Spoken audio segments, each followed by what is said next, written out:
दोस्तों नमस्कार, स्वागत है आप सभी का हमारे चैनल में जिसका नाम है द पीसीएस पॉइंट। दोस्तों आज हम बात करेंगे कि पुत्रियों का या बेटियों का पिता की संपत्ति में अधिकार। हालांकि ये डिसीजन बहुत पहले का है, 2005 का है, लेकिन ये इसको जो है बाद में मॉडिफाई भी किया गया है। तो बहुत से लोग अभी भी नहीं जानते इसको जो है, बहुत से लड़के नहीं जानते हैं, जो पढ़े लिखे लोग हैं वो भी नहीं जानते हैं पूरा इसका मैटर क्या है, कॉन्सेप्ट क्या है। तो मुझे लगा इसको बारे में थोड़ा डिस्कस कर लेते हैं और पूरा कॉन्सेप्ट क्लियर करते हैं आज जो है, एकदम से पूरा से बेसिक्स लेके हर चीज़ पूरा क्लियर कर देंगे। ये करीब 5-6 मिनट वीडियो होगी।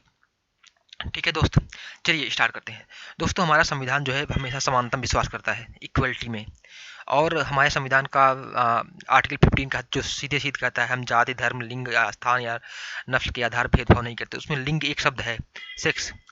ठीक है, सेक्स मतलब होता है लिंग। तो लिंग के आधार भेदभाव नहीं करेंगे। लेकिन हमारे समाज में दोस्तों बहुत सारी रूढ़ियाँ हैं, बहुत से प्रथाएं हैं, तो उसके आधार भेदभाव हो ही रहा था। तो सुप्रीम कोर्ट हमेशा, या फिर हमारा जो कोर्ट है, न्यायालय है, वो अंगरक्षक माना जाता है संविधान का। तो वो किसी न किसी तरीके से हमेशा इस कोशिश में रहता है कि कब हमें उस तरह का मौका मिले ताकि हम समानता को लागू कर सके अपने समाज में। हालांकि समानता तो है नहीं, लेकिन वो लागू करने की पूरी कोशिश कर रहा है हमेशा से। तो जैसे जैसे समाज मैच्योर हो रहा है, लोगों के अंदर जागरूकता बढ़ रही है, उसी अनुसार अपना डिसीजन भी वो सुनाता जा रहा है। तो दोस्त इसी मैटर में एक डिसीजन, लैंडमार्क डिसीजन आया था 9 सितंबर 2005। ये बहुत बड़ा लैंडमार्क डिसीजन आया था। ठीक है, हुआ क्या था, होता क्या था दोस्तों, जैसे अब मैं यहाँ फोटो लगा हूँ दंगल फिल्म का, महावीर सिंह फोगाट है ये। ठीक है, इनकी 4 विजेता बबीता थी, ये बेटियाँ थी, आप लोग देखे होंगे जो है मूवी। ठीक है, तो 2005 से पहले क्या होता था, जो बेटियां थी उनको जो है पिता की, सिर्फ पिता की, जो पिता कमाया हुआ है, कमा के अपना घर बनवाया है, उसमें हक था। लेकिन जो पैतृक आ रही, मान लो महावीर सिंह फोगाट के पापा कुछ इनको दिए हैं, मतलब गीता और बबीता के दादाजी कुछ इनको ट्रांसफर किए हैं, तो उनपे गीता बबीता का अधिकार नहीं था। बस इनके महावीर सिंह फोगाट का अनफॉर्चुनेट बेटे नहीं थे, उस पर सिर्फ बेटे का अधिकार था। बस जो दादा वाली जमीन थी या फिर दादा वाली जायदाद होती, उस पर सिर्फ इनके महावीर सिंह फोगाट के बेटे का अधिकार था, गीता बबीता का अधिकार नहीं होता। तो गीता बबीता का अधिकार सिर्फ वही जो महावीर सिंह जो फोगाट जो पहलवानी से कमा के बनवाए थे या फिर स्कूटर खरीदे थे, उसमें अधिकार हो सकता है इनका, गीता बबीता का। लेकिन उस पर अधिकार नहीं होगा जो अपने दादा से पाए थे या फिर इनका घर बना हुआ है। अब जो घर ये अपने पैसे से बनवाएंगे अपने से, तो वो तो गीता बबीता उसमें ले सकती थी। लेकिन गीता बबीता और भी दो बेटियां थी इनकी जो है, वो लोग ले सकती थी। लेकिन अगर जो दादा घर बनवाए हैं तो उसमें अधिकार नहीं था इनका जो है। तो दोस्त हुआ क्या, 9 सितंबर 2005 को जो है सुप्रीम कोर्ट ने जजमेंट दिया कि नहीं, हम जो है लिंग के आधार भेदभाव हो रहा है इसमें जो है, हम जो है ऐसा कोई डिसीजन नहीं देंगे कि ताकि लिंग के बाद भेदभाव जो है बना कायम रहे। तो उन्होंने कहा नहीं, पिता के ये जो है पिता जो है, मतलब है पिता की कोई भी संपत्ति हो, चाहे पुरखी पुरानी सारा है हो, चाहे पिता ने अपनी बनवाई है, एकदम डिट्टो बराबर होगा। जितना लड़कों का है उतना लड़कियों का है, कोई इसमें भेदभाव नहीं होगा। ठीक है, तो दोस्त 2005 के बाद से अब जो है ये डिसीजन कंफर्म हो गया कि अब जो है बेटियों का पिता की संपत्ति उतने अधिकार है जितना कि बेटों का है, कोई भी डिफरेंस अब नहीं रह गया। और एक बात और दोस्तों, ये जो लैंडमार्क डिसीजन है ना, ये जो है रेट्रोस्पेक्टिव है।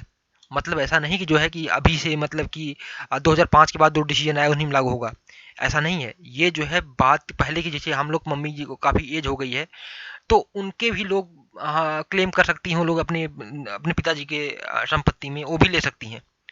तो अब ये है, अब एक कंडीशन ये आता है कि अगर बेटी मर जाए तो उनके पुत्रों या पुत्रियों को अधिकार मिलेगा। मान लो अपने ससुराल गई और वहां पर जो है कुछ ही दिन रही या फिर मतलब 1-2 साल जी, उसके बाद मर गई, तो क्या उनकी बेटी और बेटों का अधिकार है? जी हाँ।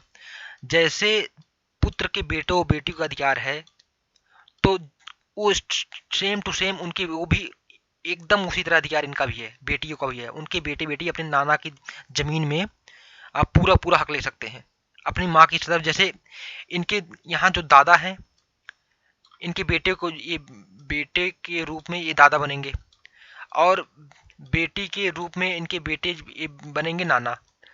तो नाना वाला पक्ष भी सेम हकदार होगा और जो दादा वाले पक्ष का हकदार है, दोनों में कोई अंतर नहीं होगा। तो नाना की जमीन में ये जो बच्चे हैं भी पूरा पूरा लेंगे अपनी माँ के हक में। तो अब कोई डिफरेंस, मतलब कहने का मतलब ये है कि अब कोई डिफरेंस, कोई भी भेदभाव नहीं रहेगा, जैसे बेटे वैसे बेटियां। ठीक है दोस्त, 2018 में एक लैंडमार्क डिसीजन ये आया था कि क्या ये जो है मतलब अगर पिता जिंदा रहें तो तभी लागू होगा, मतलब जैसे कि अगर मान लो 2000 पहले से ही पिता मर गए और कोई डिसीजन नहीं दिया गया है कि 2005 से पहले ही पिता मर गए होंगे, मान लो किसी के पिताजी 2001 में ही मर गए हों, ठीक है, और ये ऑर्डर आया है 2005 में, तो क्या होगा दोस्त, 2001 हो या चाहे 1998 1999 होगा, ये 2018 में लैंडमार्क डिसीजन ये आया कि अब जो है ये रेट्रोस्पेक्टिव है, मतलब ये पूर्वगामी रूप में लागू होगा।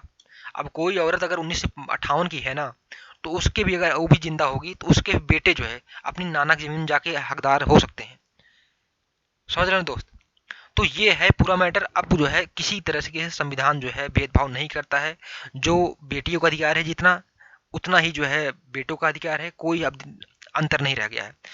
तो दोस्त आप देख लीजिए कैसे हैंडल करना है, कैसे नहीं हैंडल करना है, किसको नाराज करना है, किसको नाराज नहीं करना है, किस बेसिस पे हमें क्या करना है, वो तो आपका पर्सनल मैटर हो जाएगा। ठीक है दोस्त, बाकी जो भी होगा कमेंट करिएगा अगर नहीं समझ में आया। ठीक है दोस्त, मिलते हैं अगले वीडियो में। Thank you.